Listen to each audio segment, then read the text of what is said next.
ошол мактоолордун баардыгы жараткан Алла Таалама болсун. Ошол биз баардыгыбыз кыбланы карап намаз окуйбуз, Меккени карап. Ошол Меккеде жашаган биздин мусулман бир туугандарыбызды ушул жерге келип, ушул жерге алып келип, ушул жер бизди себепчи кылып дайырлатып, дартына шифа берген Аллахыма мактоолор болсун. Ушулардын дагы мындан аркы өмүрүнө Алла Таалам барака пайыз киргизсин, ушу дарттан толук сакайып кетсин, Алла Таалам насип кылсын. Дагы бир жолу биз аябай кубанычтабыз келип дарыланып кетип атканына, жана жыйынтыгы жакшы болгонуна дагы аябай кубанып турабыз.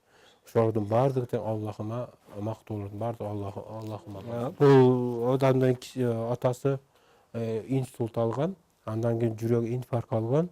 Стенек анан жүрөк кан тамырлары атеросклерозго толуп калган да. Инсульт кесепетинде сүйлөшүү өтө кыйын. Бул баардыгы оңдолду да. Алхамдулилlah. Гепатити дагы бар. Каны көп жылдан бери токсичный медикаментозный дарылардан алып отуруп, каны коюланып, канды состав бузулуп кеткен да. Баары жөнгө түштү да. Азыр сезимдер баары жакшы. Ал эми бул Рашидтен болсо баса албай кыйналат эле. Себеби бутундагы артрозу аябай күчөп кетип, баса албай кыйналат. Азыр эркин басат. Андан бөлөк бул бир бөйрөгү трансплантация болгон. Дагы сийдиги чыкпайт. Хронический почечный недостаток деген оор менен ооруйт. Жумасына 3 жолдон гемодиализ алат. Такыр сийдиги чыккан эмес. Ушул жерге келгенде сийдиги 5-6 жолу чыкты. Примерно 5 граммдан 15 граммга чейин чыкты. Эми мындан артагы дарыласа бөйрөк иштеп кетиш ыктымалдуулугу бар да, ошону күтсө болот да. Андан бери жоон чегеси рагы бар, рагы дагы артыга чегинди, бирок аягына чыга элек. Себеби булар 13-майдан баштап орозо тутат экен. Орозого барып даярдан алып деп кетип барышат. Кайра кайтканда дагы бул дарылоосын улантабыз. Тиякта турган мыслыктын миллиарддаган гепатити бар. Сироз печень өтө катуу азап чеккен. Биринчи Меккеде анын тамырын кармаганымда өтө эле акыбал оор эле да. Анан немистердин таблеткасын пайдаланып жүргөн экен, гепатит азайгасына себеп боло турган. Ошону биздин дарыларды ичкенден кийин азырмай гепатит Всы почти нөлгө жакындап калды. Ал эми Асы дагы бар. Андан ары дагы үйүндө булар дарыланыш керек.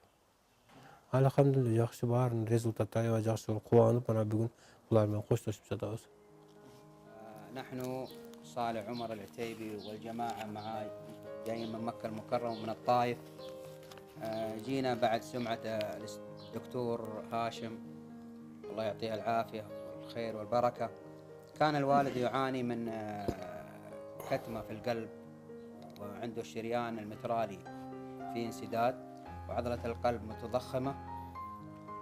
فجينا هنا عملنا الفحوصات وأثبتت ذلك، عنده تعب في القلب من أثار جلطة قديمة.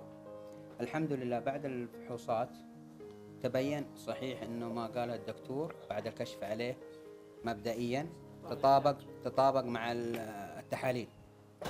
فأخذنا دواء من عند الدكتور هاشم، والحمد لله في الأسبوع الأول تبين لنا في تحسن. الأسبوع اللي بعده و10 الأيام اللي بعدها تحسن ممكن 50%. والآن في مرحلتنا الأخيرة في يوم سفرنا الحمد لله نحمد الله ونشكره على نعمه.